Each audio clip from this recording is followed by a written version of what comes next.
pagkakataon, may babalik pa ang kahapon.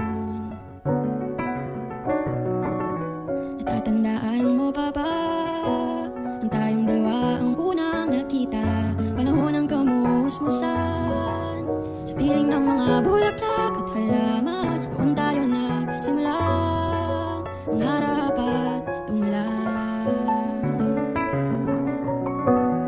Natatandaan mo pa ba inukit kong puso sa punong mangga at inalay kong gumamela, magkahawak kamay sa dalampasikan, malayang